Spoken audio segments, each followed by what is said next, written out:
kan? Apa ya oke pakai Mas Leben gayanya bacaan dari surat Rasul Paulus kepada jemaat di Korintus. Gimana? Atau jalannya jalan. Jadi bagi sama tugas primernya tidak kena tapi banyak hal justru kok saya malah menghambat. Lalu poin yang 5 adalah bukan membaca untuk dirinya sendiri, ya. Nanti akan dibahas itu di teknik. Nah, jadi apa, siapa dan bagaimana itu yang mau kita coba murnikan sekarang sebagai seorang lektor. Ada tambahan, lektor itu dulu juga sebenarnya boleh mendaraskan Mazmur, tapi sekarang juga masih kan kalau di lingkungan-lingkungan ya.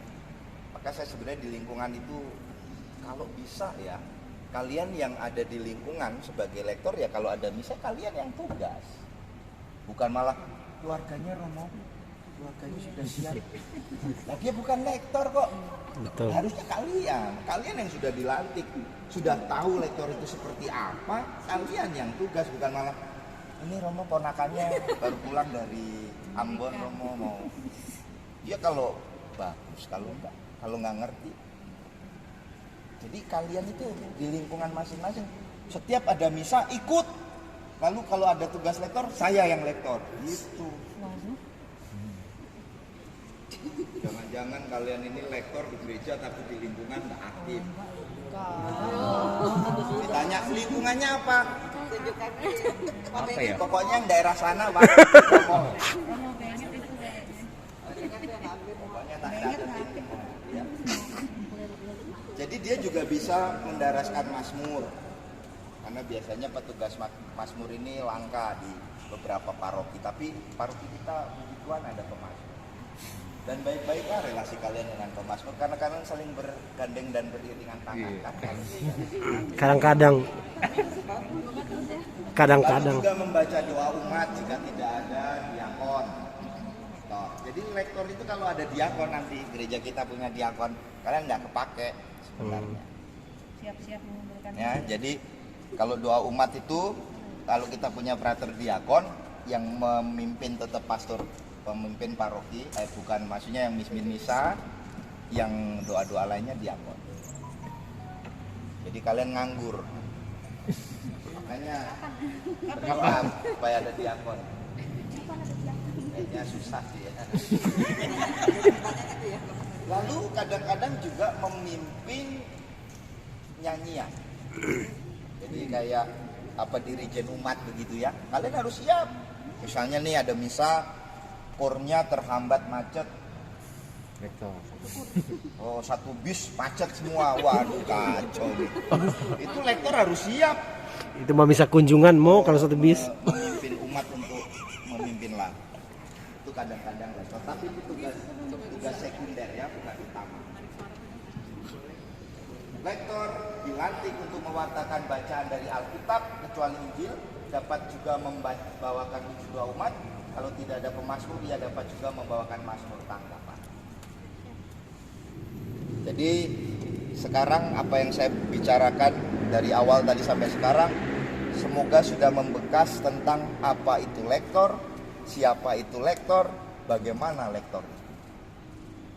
Ya, paling nggak dikit-dikit bolehlah nempelnya gitu. Tapi sudah mulai sadar, terus habis itu keren juga ya buat ternyata selama ini jadi lektor gitu ya.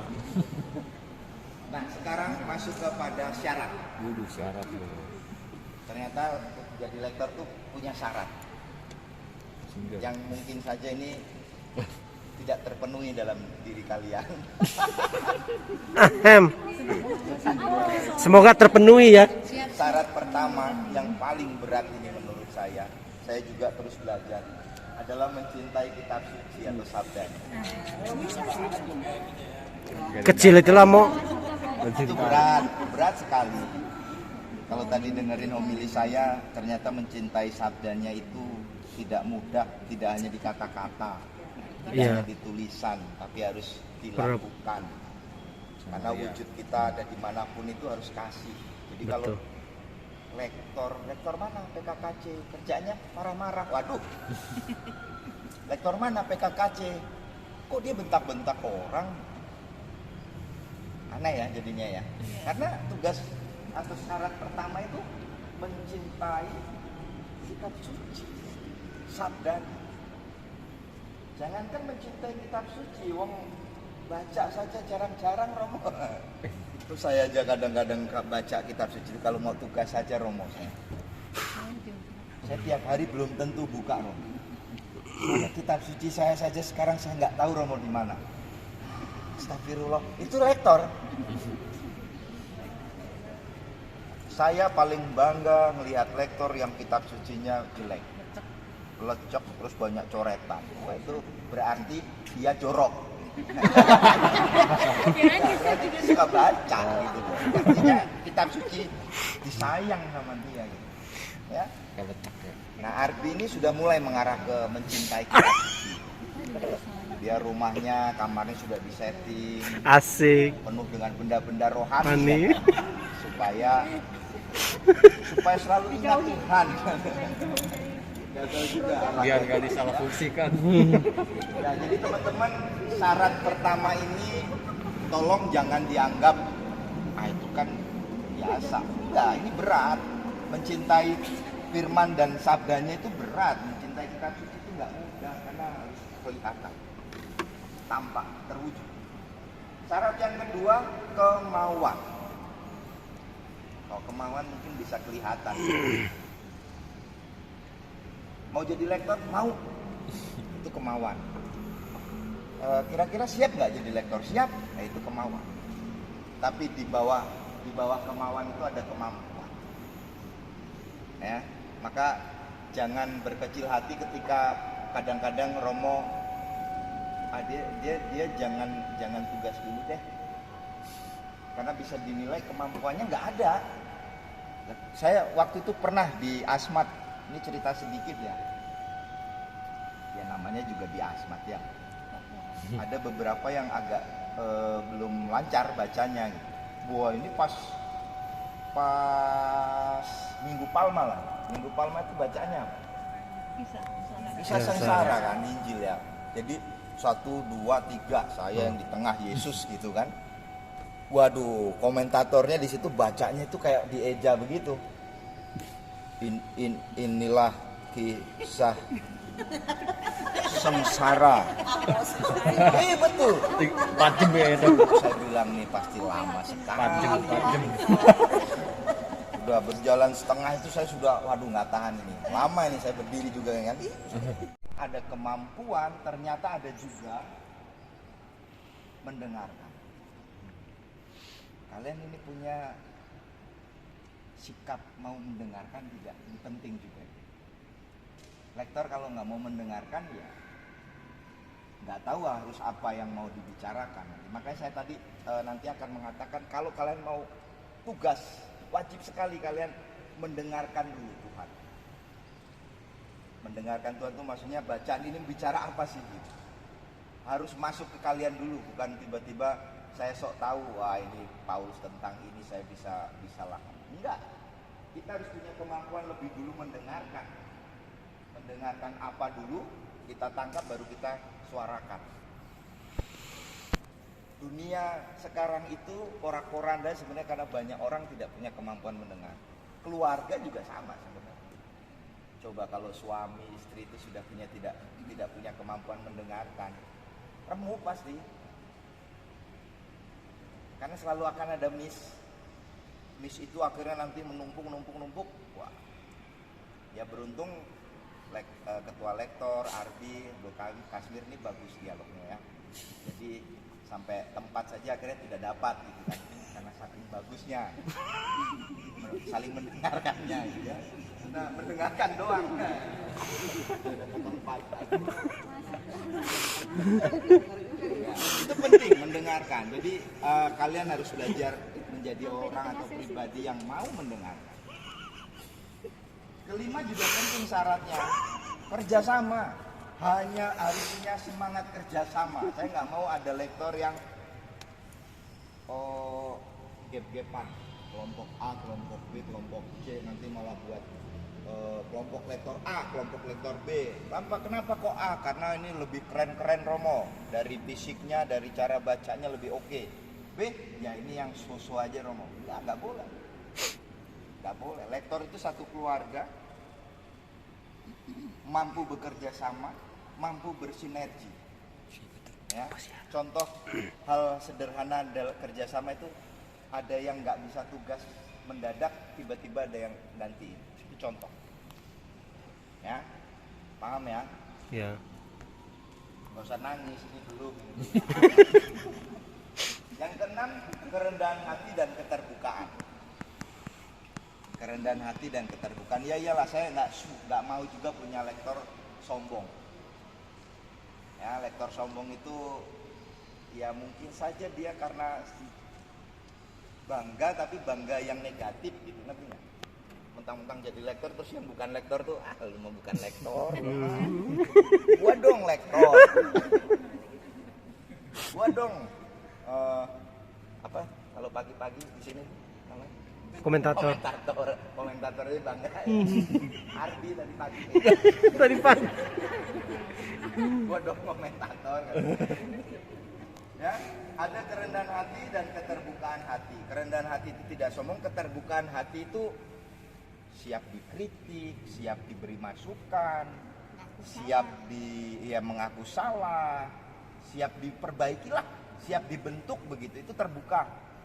Karena ada lektor yang udah nggak bagus dikasih tahu ngeyel, ya kan? Nah, jangan kayak gitu. Pokoknya saya nggak mau ada lektor PKKC begitu ya. Setelah syarat, ada pembinaan. Nah, pembinaan ini yang tadi juga sudah disinggung oleh ketua. Pembinaan itu ada 3 hal sebenarnya yang harus kalian terus olah. Secara biblis, secara liturgis, dan secara teknis. Jangan kalian menganggap lektor itu nggak perlu tahu tentang kitab suci. Harus tahu. Coba saya tes. Taurat itu ada berapa kitab? 5. Apa saja, Oma? Keluaran. Bukan. Kejadian, Keluaran, Imamat, Bilangan, Ulangan. Wih, Tadi pagi Romo bilang itu. Tadi pagi Romo Wahyu. kopi tadi pagi mantap Oma. Itu. Jadi ingat kan? Harus tahu tentang kitab suci. Kalau ditanya, surat Paulus ada berapa? Tobat. Kan? Lalu Deuterokanonika itu apa? Karena memang harus tahu. Maka mulai sekarang harus mulai tuh. Ketua lektor ini harus mulai pintar-pintar memposting apa istilahnya ajaran-ajaran tentang biblis. Ya, walaupun tampangnya sih kita nggak meyakinkan, tapi harus didorong. Jadi di grup lektor itu jangan hanya memposting makan di mana, minum di mana, jangan. Posting yang halal berguna. 1 quote, 2 quote aja. Deuterokanonika adalah dedet. Memang harus begitu. Itu biblis ya, biblis. Kita harus tahu. Jangan sampai kita buta tentang kitab suci. Kitab suci Katolik itu bedanya dengan Kristen apa? Harus tahu. Ya. Kalau sekarang saya tanya pasti banyak yang nilainya C, bahkan D mungkin ya. Makanya saya nggak mau nanya. Liturgi. Habis biblis, liturgi. Jangan kalian anggap lektor tidak perlu tahu dan memahami liturgi. Salah besar.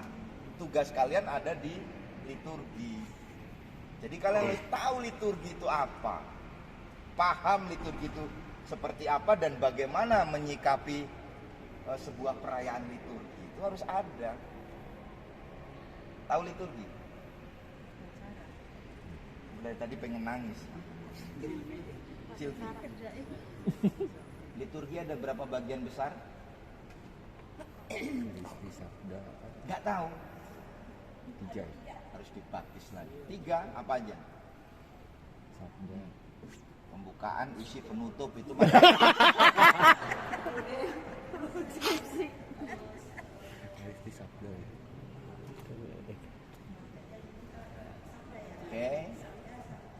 Ekaristi Tiga. Sabda Kudus. Kudus. Pak. Itu. 4 bagian besar dalam liturgi gereja. 1.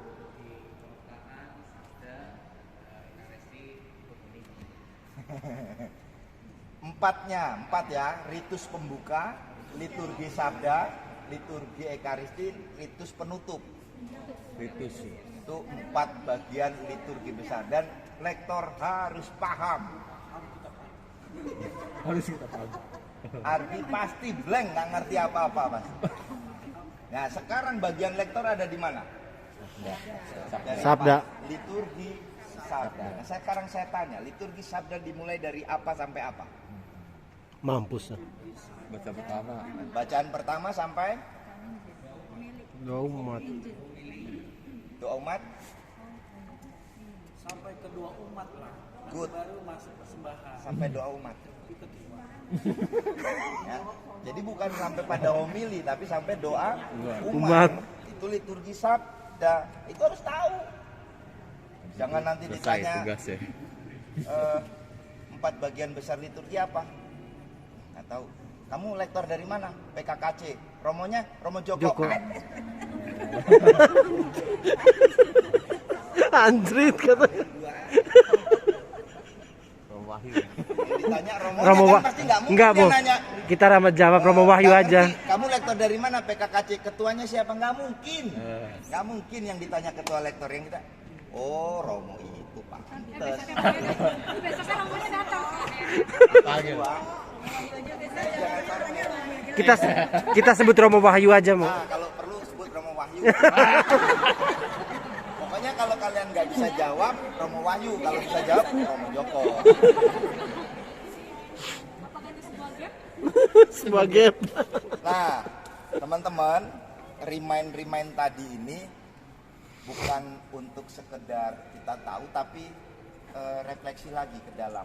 Oh iya ya, gua lektor selama ini udah berapa tahun, ternyata gue belum sangat menjalankan apa yang tadi kita sebut bareng-bareng. Nah, mulai sekarang harus mulai mengarah ke situ. Maka tadi saya mengatakan ini bukan hal baru, tapi ini memurni dulu itu. Tapi nanti kita akan bareng-bareng perbaiki. Itu prinsipnya. Maka saya mengajak kita untuk sekarang merenungkan sedikit. Setelah biblis, liturgis, terakhir apa tadi? Teknis. Teknis ini sebenarnya bisa dilatih. Teknis ya kayak tadi. Kalau saya lihat lektor kita di sini, kelemahannya adalah liturginya masih kadang-kadang ada yang lambat, ada yang oke. Lalu cara baca juga kadang-kadang ada yang pinter sekali bagaimana mengatur gitu ya. Dia sangat peka terhadap mic. Orang udah jelas di sini nggak kedengeran, dia gini aja gitu. Kok yang mic-nya dibeginikan, maju sedikit. Itu tuh kadang-kadang nggak bisa kita gitu. Ini teknis. Ini hal teknis ini. Lalu cara baca ya harusnya kalian lebih paham lah. Koma harus seperti apa, tanda tanya harus bagaimana, begitu ya. Jadi jangan diterabas lurus saja gitu. Tapi juga jangan terlalu lebay karena ini kita bukan sedang drama. Pasti sudah pernah dilatih sama ketua lektor atau yang senior pasti. Tapi ini masukan aja supaya lebih terus dilatih. Bagus sebenarnya kalau setiap minggu kalian mau tugas itu latihan bersama untuk saling memberi masukan. Jadi jangan tiba-tiba tugas minggu datang pas tugas. Coba mulai diatur tiap hari Jumat atau hari Kamis latihan bersama yang bertugas hari Minggu besok. Ya. Lalu nanti tata gerak liturginya mulai dari sini jalan sampai mixingnya itu harus diatur supaya kita nanti lebih elegan gitu kalau tugas. Jangan ada yang suaranya kecil, nanti pemazmurnya gede, lektornya kecil lagi. Lalu kalian beberapa masih bacanya pembacaan. Ada beberapa saya harusnya bacaan. Bacaan diambil dari, ya, bukan pembacaan. Itu bukan bahasa Indonesia yang baik dan benar, walaupun di situ ditulisnya begitu. Tapi sebenarnya lektor sudah dikasih tahu yang betul adalah Bacaan. the reading, bukan? Paham ya? Ah. Nah, sekarang secara spiritualitas karena saya sudah lapar sekali ini. Karena waktunya tadi kan mundur. Harusnya saya selesai pas jam makan. Ya, jadi setelah tadi saya ajak kita remind semuanya itu, sekarang secara spiritualitasnya saya mau mengajak lektor yang tadinya mungkin merasa biasa, belajarlah untuk merasa sebagai orang yang istimewa, tapi juga mengarah kepada lektor yang sejati. Kesejatian seorang lektor itu bagaimana? Ya, saya mau kita melihat dari diri Petrus. Kenal Petrus? Dan Petrus tetanggamu. Rasul Petrus kenal? Yakin? Saya aja nggak kenal. Tahu. Saya tahu Romo, tapi saya nggak kenal karena beda zaman.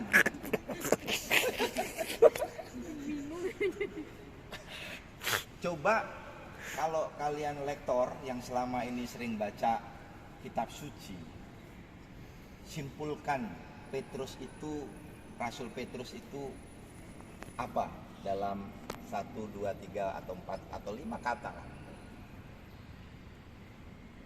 Urut aja deh. Kasmir. Petrus. Ini rasa mau. Hah? Karbi aja mau. Gila nggak tahu Rasul Petrus. Petrus Yang menyangkal Yesus. yang menyangkal Yesus. Yesus. Sama kalau memang pengen dijodohin. Iya. Oke. Paus pertama. Disalibnya beda sama Yesus. Dibalik. Terbalik kepalanya ya. Oke. Iya bisa jadi. Yang ulang tahun? Iya betul. Loh. Yang menyangkal Yesus, memberitakan Injil ke orang-orang Yahudi. Oke. Pemberani. Tangguh. Emang pernah? Saya pernah tahu keberanian. Halo Bu? Hah? Kunci kerajaan surga. Oke. Rasul Petrus. Sudah diambil semua ya. Udah diambil semua. Ya nggak apa-apa. Yang ingat. Buset, apa tuh mau? Kayak Yang mana ya? Dia mengatakan begini, Mengatakan engkau lah Mesias yang datang dari Allah. rajin baca kitab suci. Senior. senior. Baca ulang tahun. Ya, udah dijawab. Iya nggak apa-apa, pemegang kunci kerajaan surga. Oke.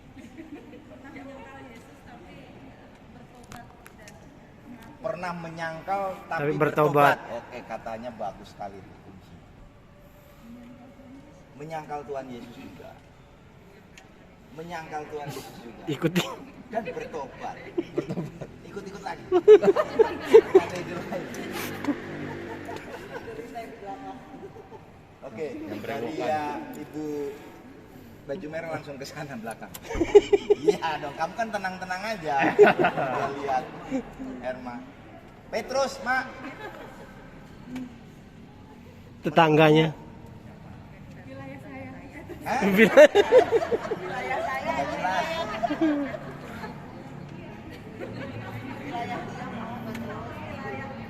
Hah? Paroki. Apa? Gantian. Rasul Petrus. Nah, Apa dia bilang? tet- Oke Basilika lah, Santa. Nah, lanjut. Batu karang yang hidup. Oh, luar biasa. Di atas batu ini ya. Ini Namanya? Yes, oke. Kamu mau jawab nggak? Bu? Enggak. Belakangnya Bu Guru siapa? Siapa? Bela. Bel. Refleksikan adalah pribadi yang sedang menuju sebagai murid yang sejati. Ya, dengan segala kondisi dan kelemahannya. Maka di situ saya katakan Petrus itu manusia sederhana. Kenapa tidak ada yang ngomong dia itu nelayan biasa, Romo? Iya. Tukang cari ikan doang. Bukan siapa-siapa. Dia bukan ahli Taurat, dia bukan orang intelek. Orang sederhana, nelayan, miskin. Petrus juga punya dosa, punya kelemahan, punya kekurangan, punya keterbatasan. Tapi Petrus mau bertobat, mau belajar, mau menjadi lebih baik. Ternyata Petrus untuk menjadi pribadi yang istimewa, dia harus jatuh bangun untuk mencapai gelar sebagai murid sejati. Caranya berjuang untuk menjadi seperti Yesus sang guru sejati. Itu Petrus. Sekarang Petrus kita ganti dengan lektor. Ya. Lektor itu sesuatu yang istimewa dari saya bilang. Toh, nggak sembarangan orang bisa jadi lektor, ya toh? Dia sesuatu yang khusus istimewa. Tapi ingat, kalian adalah manusia biasa, manusia yang sederhana, manusia yang punya dosa, punya kelemahan, punya kekurangan dan keterbatasan.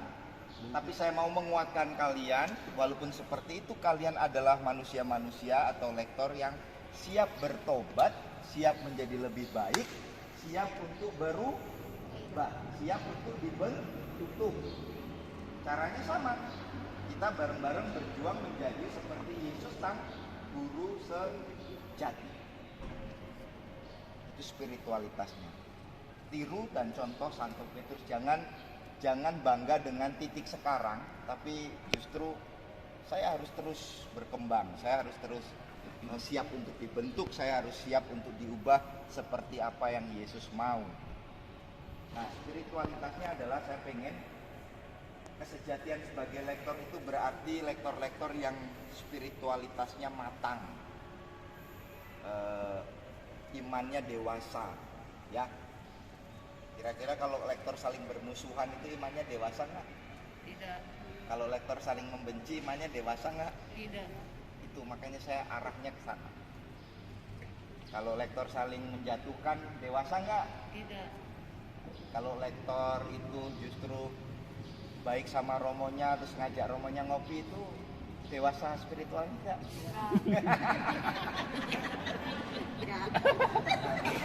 Memang pernah. Bagaimana mencapai kematangan spiritual? Saya mau mengajak kita untuk melihat diri Yesus sendiri. Yang pertama, yang harus ada dalam pribadi lektor adalah relasi yang kuat dan erat dengan Allah. Jangan sampai kalian menjadi lektor itu nggak punya relasi intim dengan Tuhan. Yesus itu relasinya luar biasa dengan Bapaknya. Sesibuk apapun dia selalu bilang begini kan kalau di kitab suci, menepi ke gunung. Untuk apa? Itu lektor harus jadi manusia pendoa. Kalian ini sering berdoa enggak? Kadang-kadang, kadang-kadang. Model-model begini nih doa kalau mau makan aja ini. Kalau juga mau. Aku juga kalau lauknya enak. Kalau lauknya tempe lagi. kasih Tuhan. Tapi kalau bebek goreng dalam nama Bapa dan Ardi itu. Direktur Mayapada. Akan ke sana maksudnya gitu ya. Arbi. Terus banyak ini pemimpin-pemimpin kan, canggih-canggih, ada Bu Guru juga yang nggak mungkin Bu Guru biasa-biasa aja. Itu kematangan intelektual. Kematangan emosional juga mungkin kita sudah menjadi orang-orang yang belajar sabar, belajar terbuka. Tapi yang paling penting dari semua itu adalah harus ada kematangan spiritual. Lektor sejati bisa kita sasar ketika kita punya kematangan spiritual. Dan akhirnya nanti tugas-tugas kita pun dapat kita jalankan dengan penuh Sukacita. sukacita. Assalamualaikum. Warahmatullahi wabarakatuh. Waalaikumsalam. Saya kembalikan.